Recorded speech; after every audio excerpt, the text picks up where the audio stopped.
Om Swastiastu. Salam sejahtera untuk kita semua dan salam halu. Yang terhormat Bapak Mahendra Darmawidina selaku dosen pendamping mata kuliah pemrograman berorientasi objek. Pada kesempatan kali ini, kelompok kami akan mempresentasikan proyek untuk UAS yang telah kami buat, yaitu Simple Application berbasis konsol dengan Eclipse. Nah, sebelum memulai, izinkan saya memperkenalkan anggota kelompok kami terlebih dahulu. Yang pertama ada saya sendiri, yaitu Gusti Ayuni Setayanti, dengan akhiran NIM 023. Dan rekan saya, yaitu Putri Damar Jagat Pratama, dengan akhiran NIM 026. Baik, selanjutnya, untuk sistem informasi yang kami buat, yaitu sistem informasi hotel dan juga sistem informasi perpustakaan. Pada kesempatan kali ini, saya akan menjelaskan tentang sistem informasi hotelnya terlebih dahulu. Nah, jadi dari sistem informasi hotel ini terdapat beberapa fungsi yang dapat dilakukan. Yang pertama ada menyimpan data customer, yang kedua ada mendata pilihan kamar, yang ketiga ada melakukan pemesanan kamar, yang keempat ada menampilkan total harga dari pesanan tersebut, dan yang kelima ada menyajikan jumlah pendapatan dari hotel atau total dari pesanan pada hari itu. Selanjutnya, kita akan membahas konsep OOP terlebih dahulu yang ada di dalam program ini. Yang pertama ada kelas. Kelas merupakan blueprint atau cetak biru dari objek. Nah, penggunaan kelas ini hanya untuk membuat kerangka dasar, sedangkan yang akan digunakan nantinya adalah hasil cetakan dari kelas, yaitu objek. Kemudian ada instance. Instance dapat diartikan sebagai wujud dari kelas. Nah, instance merupakan objek-objek yang dibuat dari suatu kelas yang memiliki kesamaan atribut dan juga metode. Nah, kelas itu berisi definisi variabel dan juga fungsi yang menggambarkan sebuah objek yang merupakan instance. Saya akan tunjukkan terlebih dahulu contoh kelas dan instan pada program yang telah kelompok kami buat. Seperti ini.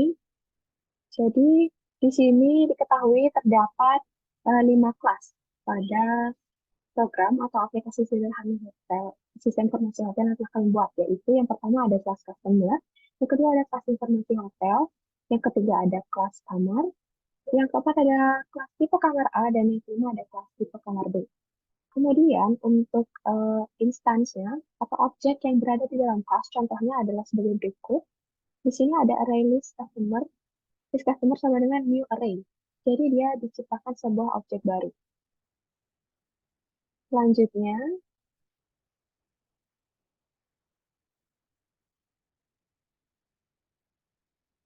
kemudian ada konstruktor, di mana konstruktor biasa digunakan untuk membuat proses awal dalam mempersiapkan objek, seperti memberi nilai awal kepada properti, memanggil metode internal, dan beberapa proses lain yang digunakan untuk mempersiapkan objek.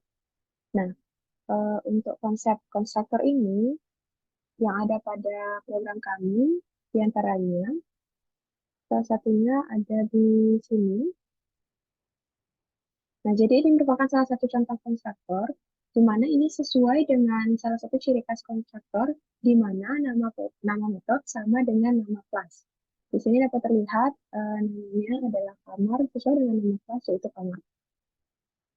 Kemudian ada contoh lain, yaitu pada bagian ini, di mana setelah proses penginputan nama customer, maka akan ditampilkan notifikasi bahwa input sukses. Nah, ini juga sesuai dengan pengertian lain dari konstruktor, di mana merupakan metode yang akan dieksekusi setelah pembentukan objek. Jadi, setelah berhasil menginputkan nama customer, maka perintah ini akan dieksekusi untuk menampilkan tulisan bahwa input sukses. Kemudian selanjutnya, baik, kemudian ada package dan juga access modifier. Jadi package merupakan subfolder dari kelas sistem yang merupakan kumpulan dari beberapa kelas dan juga interface yang memiliki hubungan satu sama lain. Package juga menyediakan perlindungan akses serta pengelolaan pada namespace.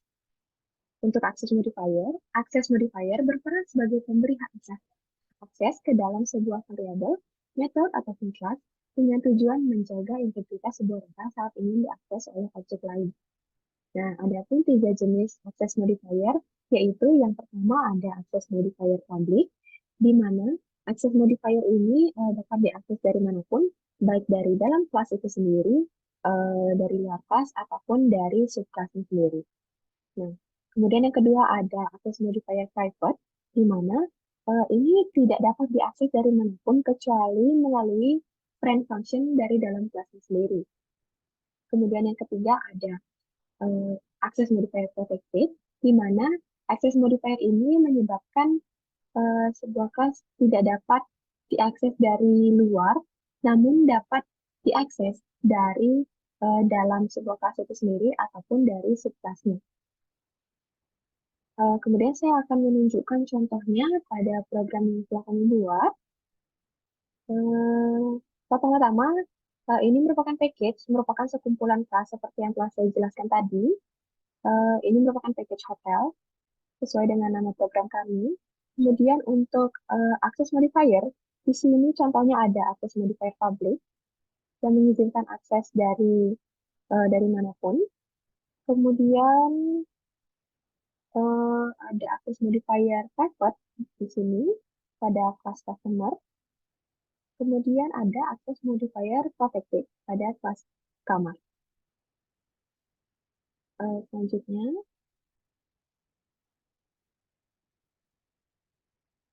baik, selanjutnya adalah method. Method adalah sekumpulan statement program yang disatukan menjadi sebuah subprogram atau fungsi yang diawali dengan tanda kurung buka atau kurung sawal buka dan diakhiri dengan tanda kurung sawal tutup. Nah, metode ini terdapat dua bentuk, yaitu ada function dan juga prosedur. Function tersebut merupakan metode yang memiliki return value, sedangkan prosedur yang tidak memiliki return value. Nah, kemudian terdapat dua jenis metode, yaitu yang pertama ada instance, merupakan fungsi yang beroperasi pada objek untuk memanipulasi state objek lewat pesan yang diterima dari objek lain. Nah, untuk memanggil metode ini, maka diperlukan pembuatan objek dengan instant class. Kemudian, yang kedua ada jenis static, yaitu metode yang dapat dipakai tanpa harus mendeklarasikan suatu kelas. Nah, pada metode ini, maka pembuatan objek tidak perlu menggunakan instant class. Baik, contohnya pada program kami adalah, ini adalah contoh dari instant method. Contoh dari instant method. Sedangkan di sini terdapat contoh dari static method. Di sini tertulis static void, yaitu prosedur. Baik, kemudian, nah, inheritance. Inheritance atau pewarisan adalah konsep pemrograman di mana semua kelas dapat memiliki properti atau sifat dan metode atau tingkah laku yang didapat dari kelas lain. Nah, jadi dengan konsep inheritance ini dapat dibentuk sebuah objek yang memiliki sifat yang mirip dengan objek sebelumnya. Nah, contohnya pada program yang telah kami buat, di sini ada kelas tipe kamar A dan tipe kamar B. Di sini dapat dilihat bahwa tertulis public class tipe kamar A extend kamar dan juga public class tipe kamar B extend kamar. Ini menunjukkan bahwa kelas tipe kamar A dan juga tipe kamar B merupakan turunan dari kelas Java kamar. Baik, selanjutnya, nah yang terakhir ada polymorphism. Perlu diketahui, poly itu berarti banyak dan morfisme itu berarti bentuk. Jadi konsep OOP polymorphism ini memungkinkan kelas memiliki banyak bentuk. Nah, polymorphism adalah konsep di mana suatu objek berbeda-beda dapat diakses melalui satu interface. Nah, sebuah objek polimorfik dapat beradaptasi dengan metode apapun yang diimplementasikan pada objek tersebut. Dan setiap kelas memiliki interpretasinya tersendiri terhadap interface-nya. Baik, saya akan menunjukkan contohnya pada program yang telah kami buat. Nah, di sini ada kelas kamar, di mana dia dapat dideklarasikan dengan nama yang berbeda, yaitu tipe kamar A dan tipe kamar B. Nah, baik, mungkin sekian penjelasan konsep OOP yang saya berikan. Selanjutnya saya akan mempraktekkan alur kerja dari program yang telah dibuat. Baik, jadi pertama-tama user akan diperlihatkan daftar pilihan, yaitu yang pertama untuk menyebutkan nama customer, yang kedua pilih kamar, yang ketiga total bill, dan yang terakhir adalah exit. Pertama-tama tentu kita akan menyebutkan nama customer terlebih dahulu, misalnya nama saya sendiri. Kita akan ditampilkan bahwa input last sukses. Kita lanjut ke pilihan kedua, yaitu untuk memilih kamar. Misalkan saya ingin memilih kamar nomor 1. Kita diberikan pilihan lagi untuk memilih jenis kamar. Nah, terdapat dua tipe kamar yang ada pada hotel ini. Eh, saya akan memilih kamar nomor 1. Tuliskan tipe kamar dan harga. Jadi kita perlu menuliskan tipe kamarnya. Bisa. Tipe kamar. Harganya adalah 700.000. Nah, sekarang kita bisa melihat bill. Nah, jadi harga atau total dari pesanan yang saya pesan tadi itu adalah 300.000. Selanjutnya kita exit terlebih dahulu. Kita coba untuk menginputkan customer kedua ya. Jadi customer kedua misalnya rekan saya yaitu Damar. Di sini kita lakukan pilih kamar. Misalnya kita pilih kamar nomor 2. Kita pilih jenis kamar lagi. Kita pilihkan jenis kamar kedua. Dan kita perlu menulis ini jenis kamarnya, tipe kamar B, dan harganya berapa. Nah, setelah itu kita akan bisa melihat bill atau total harga dari pesanan yang kita lakukan. Nah, jadi untuk customer bernama Damar, maka bill atau total pesanannya 225. Kemudian kita bisa exit. Nah, setelah melakukan beberapa kali input dan tadi sudah melakukan 2 kali pemesanan kamar, kita sekarang dapat melihat total bill atau total pemasukan dari hotel tersebut. Dan kita klik 3, maka dapat kita lihat bahwa ini adalah akumulasi dari pesanan kamar yang masuk pada dalam satu hari. Misalnya tadi 300.000 dan juga 225, maka totalnya adalah 525. Kita dapat exit kembali dan aplikasi sederhana telah selesai digunakan. Baik, mungkin sekian presentasi yang dapat saya berikan mengenai sistem informasi hotel. Untuk sistem informasi perpustakaan, selanjutnya akan dijelaskan oleh rekan saya dan terima kasih.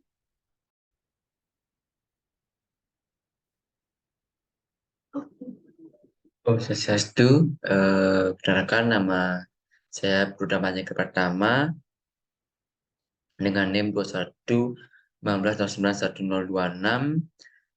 Di sini saya akan menjelaskan eh, terkait proyek yaitu sistem informasi perpustakaan. Pertama-tama di sini terdapat search dan terdapat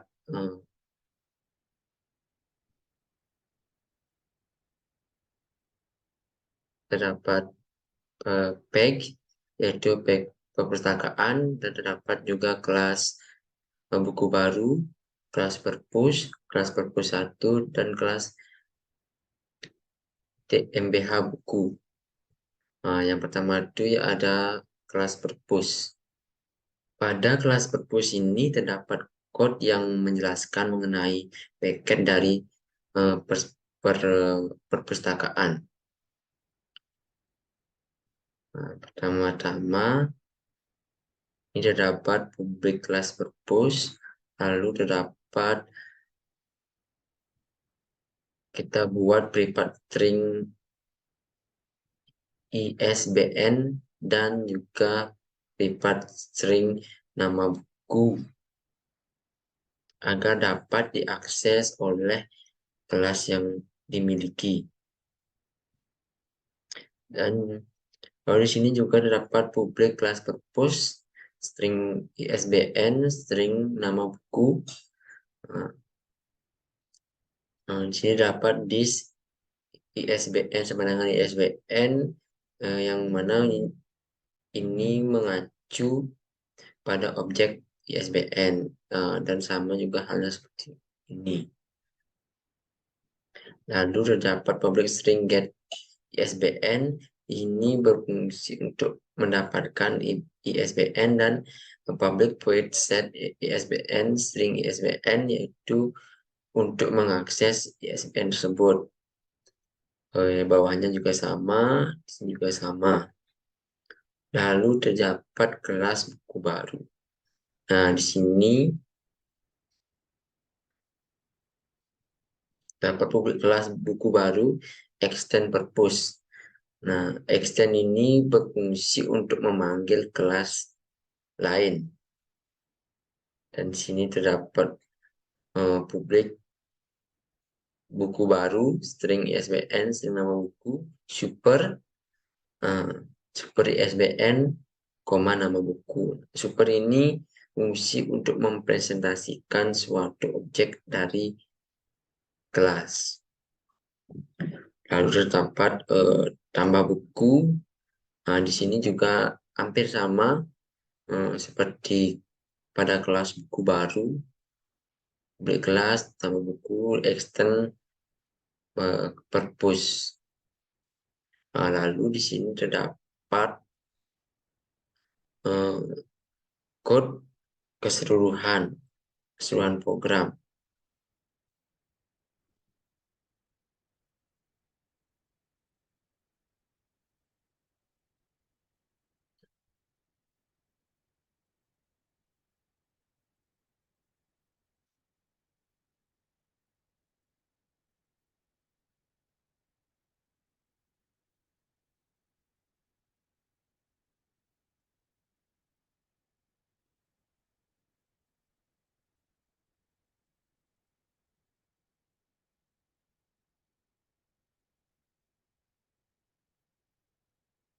Nah, di sini aku merupakan program keseluruhan mana terdapat import Java Util Scanner,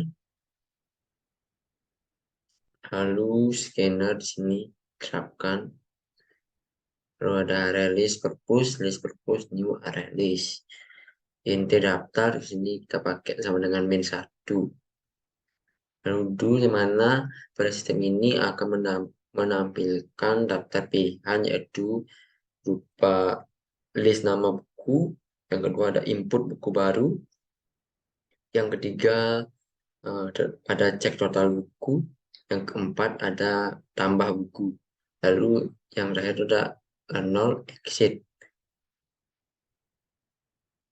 Yang dimana di sini if daftar sama dengan 1, maka sistem out print akan mengeluarkan tulisan yaitu berupa list buku. Lalu else for purpose p.2 list purpose, sistem out print akan menampilkan ISBN 2 plus pget ISBN dan nama buku, ada nama buku dan jumlah buku. Lalu if daftar sama dengan 2, yang dimana di sini dapat string ISBN, string nama, dan string jumlah. Sini sistem outprint yaitu output berupa tulisan input buku, yang dimana input buku itu berisikan ISBN, nama buku, dan jumlah buku. Jika input selesai, maka akan terdapat input berhasil. Lalu if daftar sama dengan 3, yang dimana dapat int jumlah sama dengan 0, sistem out.print yaitu keluaran berupa total buku perpustakaan, di mana terdapat for purpose p.2 list purpose jumlah plus sama dengan p.jml buku. di mana di sini terdapat keluaran yaitu total semua buku plus jumlah plus buku. Lalu selanjutnya terdapat if daftar sama dengan 4, di mana sistem output berupa tulisan tambah buku, mana if list purpose dot size sama dengan 0 bukan sama dengan 0, int i sama dengan 1, dapat int i sama dengan 1, dan input sama dengan -1. For untuk purpose p dari dua list purpose, sistem out akan mengeluarkan output seperti i plus titik plus p get nama buku plus sama dengan plus p dot jumlah buku i plus plus. Lalu sistem, nah di sini dapat input integer percent istirahat neckline, dapat purpose chosen sama dengan list purpose get kurung input -1. Nah, jika chosen get class dot get simple name dot equal ignore case buku baru,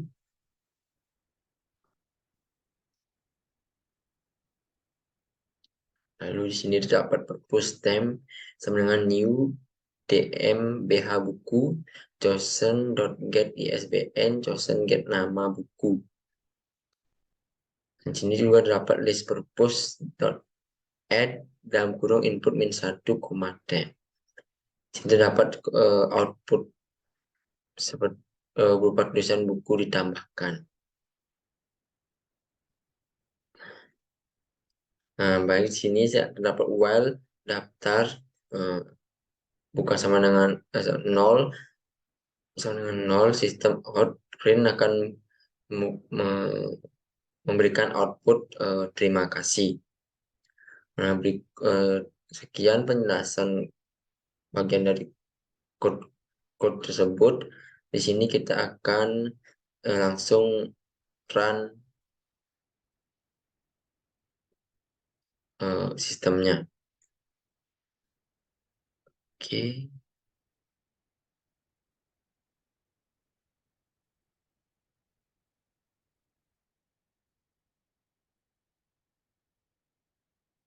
Nah, di sini pertama kita pilih satu yaitu list buku.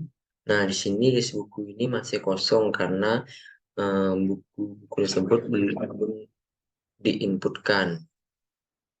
Lalu kita akan menginputkan terlebih dahulu. Kita pilih 2 untuk buku,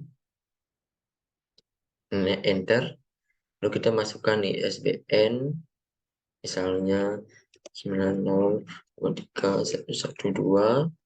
Lalu kita klik enter. Nama bukunya yaitu cerpen. Lalu jumlah bukunya 1 misalkan. Kita enter. Lalu kita coba cek pada list nama buku, kita pilih 1 kembali. Nah, di sini sudah terdapat list buku yaitu nama buku cerpen dan ISBN jumlah buku 1.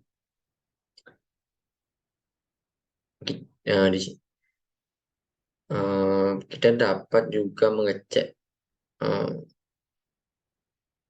total dari semua buku, yaitu kita pilih 3, lalu kita enter.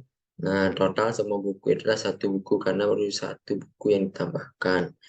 Misalnya kita tak ingin menginput buku lagi, kita pilih 2, input, masukkan ISBN 21, misalkan 3, kita enter nama buku.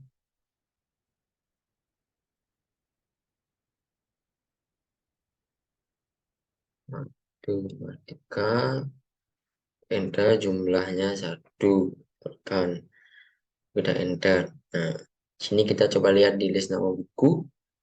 Nah, di sini sudah terdapat 2 nama buku berbeda yaitu cerpen dan matematika, jumlahnya 1. Nah, kita coba cek total seluruh buku, jumlah seluruh buku. Kita pilih 3. Nah, di sini terdapat total semua buku yaitu 2 buku. Lalu jika kita ingin menambahkan buku, kita pilih opsi nomor 4, enter. Maka di sini kita pilih buku mana yang ingin kita tambahkan. Misalkan matematika, kita pilih 2, enter. Nah, lalu kita cek pada list 6 buku. Nah, di sini yang sebelumnya jumlah buku matematika itu 1, sekarang sudah menjadi 2. Lalu kita cek total seluruh buku. Kita klik 3 dan enter. Total semua buku adalah 3 buku. Nah, jadi eh, jika sudah, lalu kita pilih yang 0, yaitu exit. Kan terdapat tulisan terima kasih. Baik, mungkin sekian penjelasan dari saya mengenai proyek sistem informasi perpustakaan. Jika ada salah kata, eh, saya mohon maaf yang sebesar-besarnya. Saya tutup dengan Parama Santi. Om Santi, Santi, Santi, Om.